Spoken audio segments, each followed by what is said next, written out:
Voilà, bonjour à chacun, à chacune, ça fait plaisir de vous retrouver. Je salue la francophonie et je suis heureux de pouvoir faire une nouvelle vidéo sur laquelle nous allons parler. Le titre de cet enseignement s'intitule Servir Dieu en 3D. Le titre de cette prédication s'intitule Servir Dieu en 3D.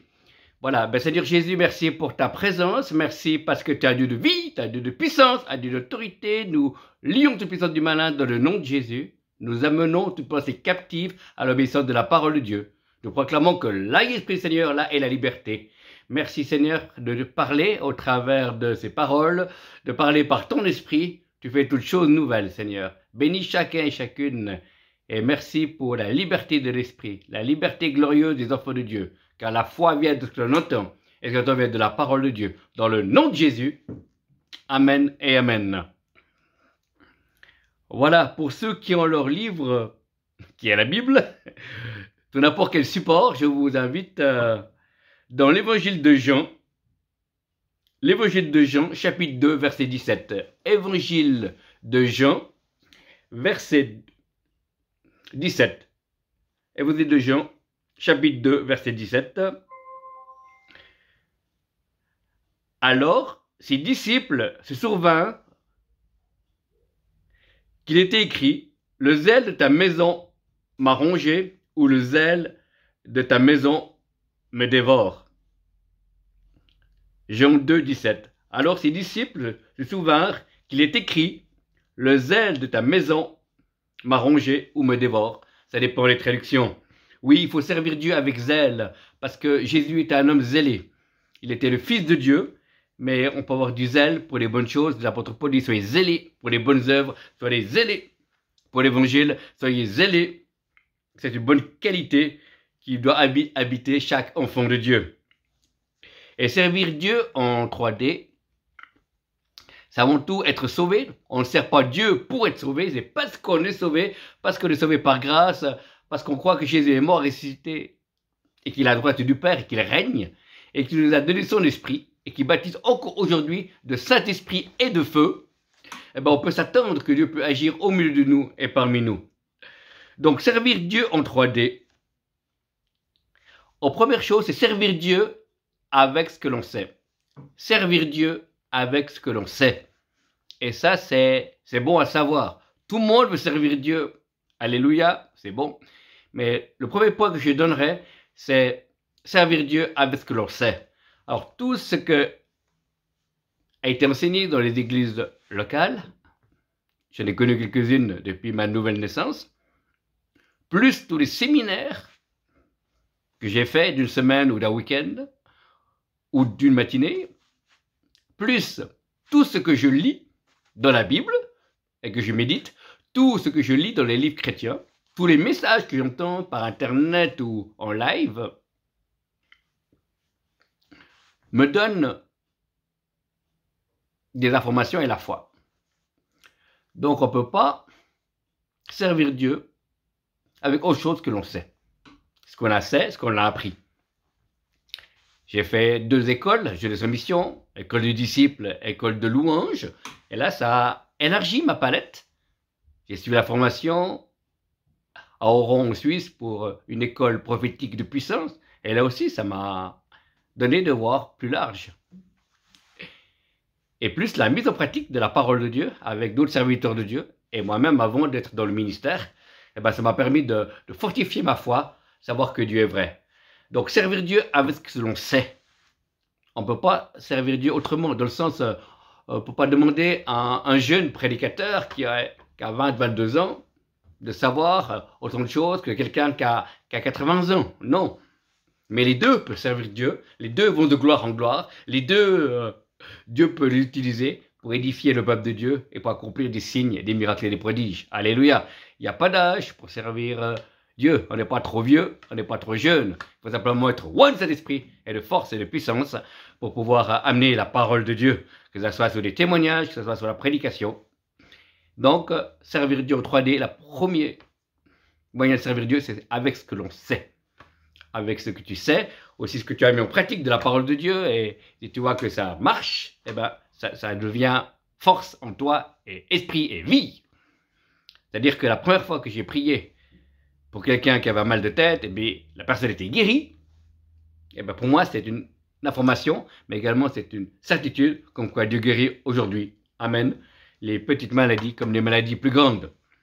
Toute la gloire soit à notre Dieu. Servir Dieu avec ce que l'on est. Au premier, servir Dieu avec ce que l'on sait, que l'on connaît, ce qu'on a expérimenté, un vécu. Pas avoir un ministère virtuel, mais un ministère spirituel. Amen. Servir Dieu avec qui on est. On ne doit pas être quelqu'un d'autre. Moi, je ne peux pas être comme l'évangéliste Jules Traxel de Suisse ou Jean Turpin du Québec ou un autre serviteur de Dieu. Je suis Martin, je suis moi-même, avec mes qualités, avec mes faiblesses, avec mes défauts.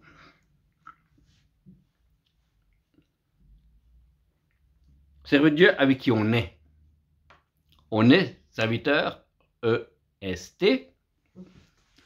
Je suis moi-même, en train de m'améliorer intérieurement, pour grandir de la sainteté, avec qui je suis, les acquis que Dieu m'a acquis. Qui on est, c'est une bonne question. Plus on est guéri, plus on est en communion avec Dieu, plus la vie divine passe à travers de nous. Et c'est ce qui compte.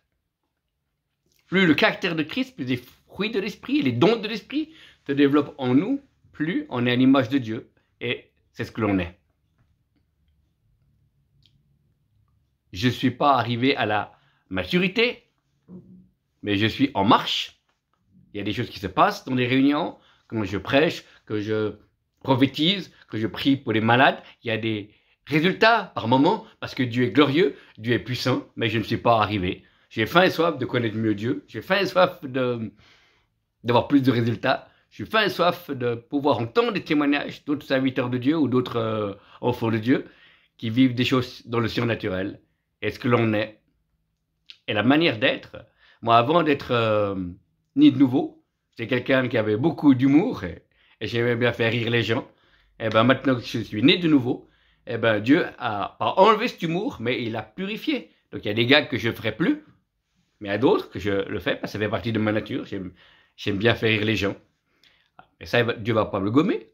Dieu ne va pas enlever cela, mais il va simplement purifier certaines choses que je ne dirai plus, qui faisaient rire dans le passé, mais maintenant, toutes choses sont venues nouvelles. Et depuis que je suis marié, j'ai gardé ma foi en Christ et mon humour. Alléluia, amen. Donc ce que l'on est, Dieu l'utilise aussi, avec ce que l'on sait, avec ce que l'on est. Il y a des prédicateurs qui aiment bouger, il y a ceux qui aiment rester immobiles. Le principal, c'est que sois toi-même. Sois une servante de Dieu, sois un serviteur de Dieu, toi-même. Des moments, j'aime bouger, des moments, je reste immobile. Alléluia. Et pourtant, l'esprit passe autant. C'est les émotions, c'est la vie de Dieu que nous voulons voir transpirer au travers de nous. Et que les gens soient guéris. Les gens soient, que Dieu parle au travers de nous, que Dieu libère au travers de nous, que la puissance de Dieu se manifeste au travers de nous, et que l'amour de Dieu également se manifeste au travers de nous. Dieu fait toutes choses nouvelles, avec ce que l'on est. On est enfant de Dieu. On est assis avec Christ dans les lieux célestes. On a autorité, surtout la puissance du malin, et rien pour nous nuire. On est une seule plante, une seule nature avec le Christ vivant. Celui qui est le Fils à la vie, et la vie en abondance. Servir Dieu avec ce que l'on sait, avec ce que l'on est. On ne peut pas avoir l'onction d'un autre. Il faut creuser notre puits et avancer.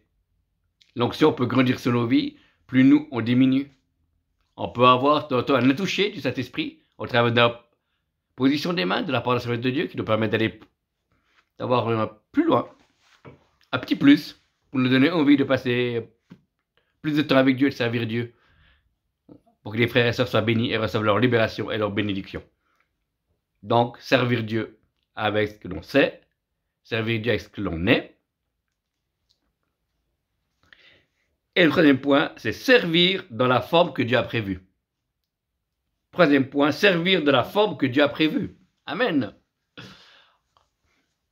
Tout le monde peut prier pour les malades, Certains apposent les mains, d'autres soufflent sur les gens, d'autres chassent la maladie avec des mots.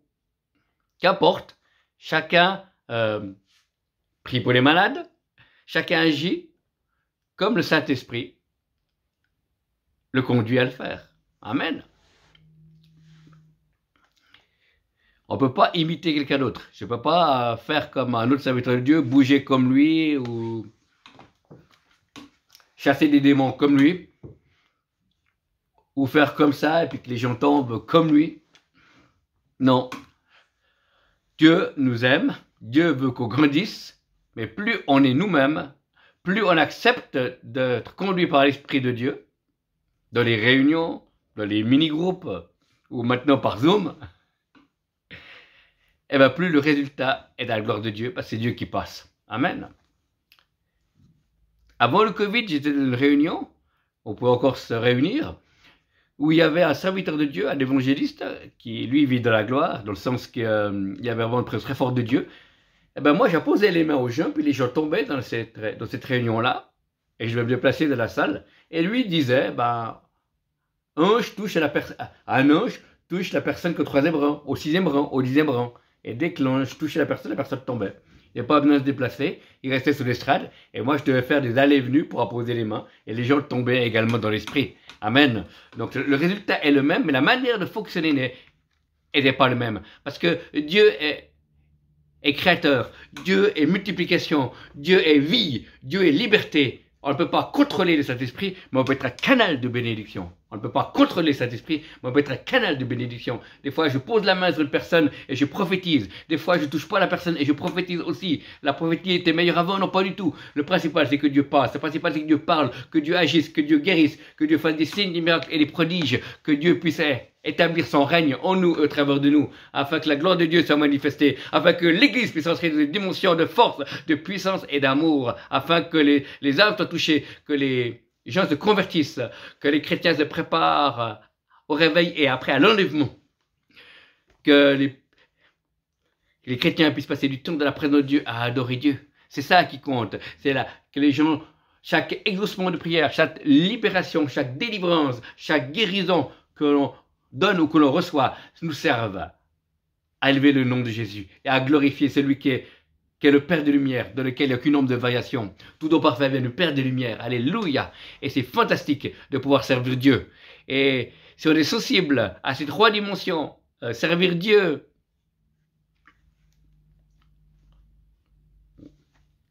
avec ce que l'on sait, servir Dieu à ce que l'on est, et servir Dieu dans la forme que Dieu a prévue. Voilà. Quelqu'un a dit, vous êtes né original, ne mourrez pas copie. Vous êtes né original, ne mourrez pas copie.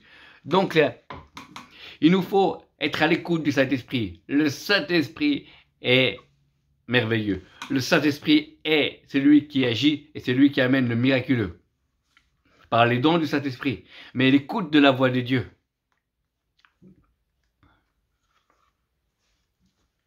Personne qui a une révélation, il prie sur un mouchoir. Hein. C'est arrivé dans une école de disciples à Jeunesse et Mission. Un orateur avait prié sur un mouchoir. Une personne qui avait la grippe, la fièvre, qui était malade, elle n'a pas pu vivre la journée avec nous. Elle a dit, j'ai reçu du Seigneur qu'on a prié, il avait reçu du Seigneur, je tiens à le dire, prié sur un mouchoir. On a mis le mouchoir sous l'oreiller, et l'autre demain, il est venu au cours, il était guéri. Amen. Dieu est puissant, Dieu est vie, Dieu est libération. Dieu cherche simplement des hommes et des femmes qui prononcent des paroles de vie, qui imposent les mains, qui touche les gens, qui aime les gens. Et c'est plus moi qui vis, mais c'est Christ qui vit au travers de moi. Et c'est ça qui est fantastique, de pouvoir servir Dieu. Et servir Dieu, c'est rester en communion aussi avec lui. Plus on est en communion avec Dieu, plus il nous remplit, plus il passe au travers de nous, et il y a plus de lui et moins de nous. Il y a plus de lui et moins de nous. Parce que ce qui compte, c'est pas qu'on fasse un show. Ce qui compte, c'est que les gens soient touchés. Que les gens puissent recevoir leur bénédiction, que les gens puissent recevoir leur libération, leur guérison, que les gens puissent recevoir la vie dans le nom de Jésus. Et vous qui nous regardez, recevez la vie dans le nom de Jésus, soyez remplis de cet esprit et que le Saint-Esprit vous dérange, que le Saint-Esprit vous envahisse, que le Saint-Esprit vous conduise à servir Dieu dans un travail caché ou public, servir Dieu dans ces 3 dimensions, servir Dieu avec ce que vous savez, avec ce que vous êtes, et la servir Dieu de la forme que Dieu a prévue pour vous. Je ne sais pas comment certains font des PowerPoint, certains font des prêchent soit à fond musical, d'autres il y a quelqu'un qui danse à côté d'eux, pendant qu'ils prêchent, il y a des mimes, il y a des tas de choses qui peuvent être faites, mais ce qui compte, c'est que soit pas la forme qui prime, mais que ce soit l'onction qui prime, et que cette onction s'exprime sous une forme ou une autre, car Dieu est créateur, Dieu est lumière, Dieu est liberté. Là où l'Esprit du Seigneur, là est la liberté.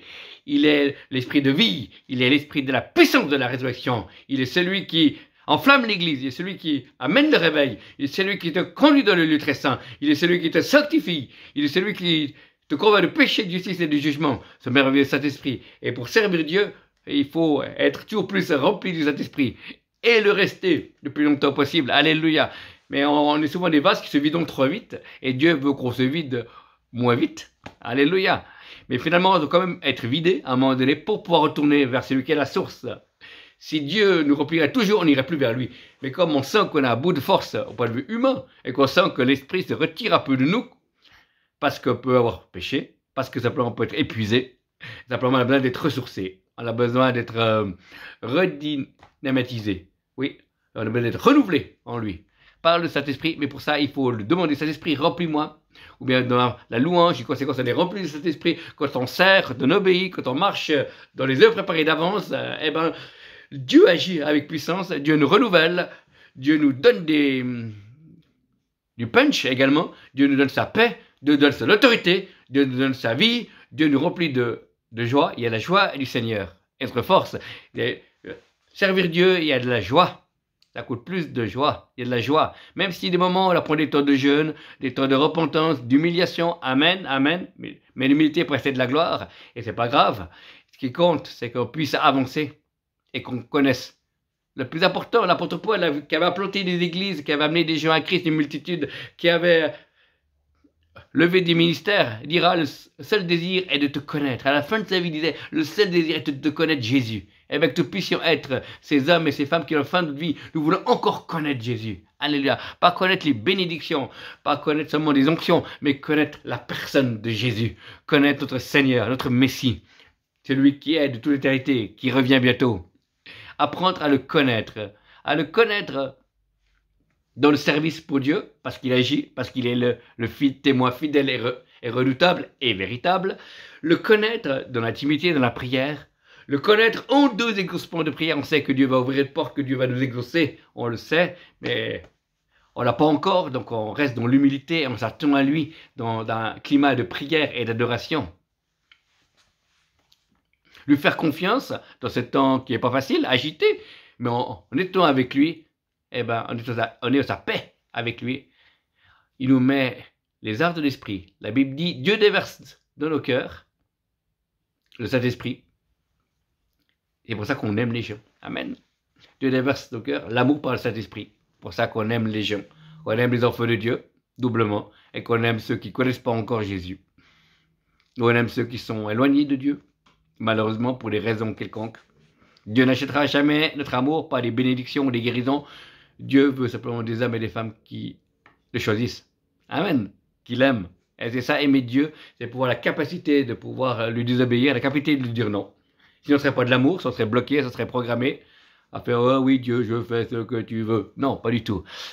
On est libre. C'est pour ça qu'il y avait deux arbres dans le jardin, l'arbre de vie et l'arbre du bien et du mal. Il y avait les deux arbres dans le jardin. Et Adam et Ève ont tenu pas mal de temps, je ne sais pas combien de temps exactement, mais sans toucher à l'arbre défendu, jusqu'au jour où ils l'ont touché, malheureusement. Mais Dieu a permis cela pour une des raisons, pour laisser la liberté, le choix de l'aimer. On peut s'assurer seulement le salut, mais également la joie de servir Dieu. Et servir Dieu, c'est servir les autres en même temps. Il y a les deux. On est serviteur de Dieu, on est serviteur des hommes. Et c'est beau de servir l'Église, c'est beau de servir les frères et sœurs, c'est beau de se tenir de la présence de Dieu et s'attendre que Dieu agisse. Dieu veut combler les besoins des cœurs, Dieu veut guérir, Dieu veut visiter encore son peuple, Dieu veut activer les dons de l'esprit, Dieu veut appeler encore des gens à des ministères, Dieu veut restaurer nos vies qui ont pris des coups à cause du monde, à cause de de certains péchés, des autres ou des nôtres. Mais Dieu veut, il est grand restaurateur, il est le grand, le réparateur de brèches. Il est le bon berger, il n'a pas changé, il est le même hier, aujourd'hui, éternellement. Le Seigneur t'a dit, peuple de Dieu, reprends courage, relève la tête, car je n'ai pas changé, je suis l'alpha et l'oméga, le commencement et la fin. Je désire pas mettre un poids sur toi, mais je désire simplement que tu relèves les yeux et que tu tournes ton cœur vers moi. Je veux te renouveler. Parfois tu es fatigué, viens te décharger sur moi de tout souci, de tout fardeau. Le Seigneur te dit, je t'aime mon peuple, tu es à moi, je t'ai acquis pour l'éternité. Je ne veux pas seulement que tu te contentes de mon salut, mais viens de la moisson. Viens encourager tes frères et sœurs qui ont besoin de paroles, qui ont besoin d'amour, qui ont besoin de prière. Viens annoncer ma parole pour ceux qui ne connaissent pas mon nom. Viens. J'ai besoin de toi, mon fils, ma fille. J'ai besoin de chacun et de chacune. J'ai besoin de chacun de mes enfants répartis sur la terre pour pouvoir accomplir mon œuvre. Je reviens bientôt et la moisson est grande. Il n'y a plus d'ouvriers. Je leur dis, je t'appelle déjà à prier pour la moisson. Je t'appelle déjà à prier pour que tu aies plus d'intimité avec moi. Je t'appelle à prier pour ta nation, à prier pour ta famille, à prier pour ce que le Saint-Esprit te mettra à cœur. Alors n'aie pas peur. N'oublie pas aussi de prier pour Israël, que celui qui a écoute ce que l'Esprit dit à l'Église. Amen. Alléluia. Merci Seigneur. Dieu est magnifique. Dieu est merveilleux. Dieu, il est dans le brillant du matin. Il n'a pas changé. Il conduit son Église. Même en ce temps de Covid, Dieu n'a pas changé. Et il va de gloire en gloire. Il est le Tout-Puissant. Et ses plans s'accompliront certainement. Quoi que disent les hommes, quoi que disent les médias, quoi qu'il arrive, l'Éternel n'a pas changé. Sa main n'est pas trop courte pour bénir, restaurer, guérir. Il est le Tout-Puissant. Il est au-dessus de tout nom. À lui soit l'honneur, la puissance et la gloire, au siècle des siècles. Amen. Il est vivant. Il y a une personne qui a un problème à l'oreille. Que cette personne puisse recevoir la guérison dans le nom de Jésus. Soyez guéri, que cette oreille se débouche dans le nom de Jésus. Toute personne qui a des douleurs à l'estomac, si vous regardez cette vidéo, recevez la guérison dans le nom de Jésus. Recevez la vie dans le nom de Jésus et que la paix de Dieu, qui surpasse toute intelligence, puisse garder vos cœurs, vos pensées au Jésus-Christ dans le nom de Jésus. Il y a une personne qui a du sinus bouché, ça vient, c'est par période, chaque fois vers l'hiver ou au milieu de l'hiver, les sinus se bouchent, et bien recevez la guérison, que ces sinus se débouchent dans le nom de Jésus, ni par force, ni par puissance, par l'Esprit du Seigneur, dans le nom de Jésus. Une personne a un problème de diabète, que le Seigneur vous touche maintenant dans le nom de Jésus, que ce diabète disparaisse, sèche, soit brisé sur votre vie dans le nom de Jésus. Nous proclamons que tu es celui qui pardonne toutes nos iniquités et qui guérit toutes les maladies, que ce diabète soit brisé et chassé dans le nom de Jésus. Recevez la guérison, recevez la vie dans le nom du Seigneur Jésus, ni par force, ni par puissance, et par l'Esprit du Seigneur, dans le nom de Jésus. Un nerf sciatique, le Seigneur touche votre nerf sciatique, recevez la guérison dans le nom de Jésus, que le nerf sciatique soit désenflé, soit que toute brûlure à cause de ce nerf sciatique soit brisée dans le nom de Jésus. Et une personne qui a tout problème un ombago dans le dos, oui, soyez guéri également dans le nom de Jésus, dans le nom de Jésus. Alléluia. Merci Seigneur. Merci Seigneur de guérir tous ces gens, puis tous les malades qui regarderont cette vidéo, qu'ils soient croyants ou pas croyants, qui peuvent recevoir la guérison, que ce soit la maladie dans le nom de Jésus. Recevez la vie, recevez la guérison de votre corps dans le nom de Jésus. Et que l'amour de Dieu vous enveloppe, que le Saint-Esprit vous envahisse, et que l'Éternel soit votre force, dans le nom du Seigneur Jésus. Amen. Amen. Nous vous bénissons dans le nom de Jésus. Merci pour ce temps que vous prenez d'écouter la prédication de la parole de Dieu. Donc, on a vu aujourd'hui servir Dieu en 3D, servir avec ce que l'on sait, servir avec ce que l'on est, et servir de la forme que Dieu a prévue. Que le Seigneur vous bénisse et je me réjouis de vous retrouver pour une prochaine vidéo. Shalom à tous. Au revoir. Merci beaucoup.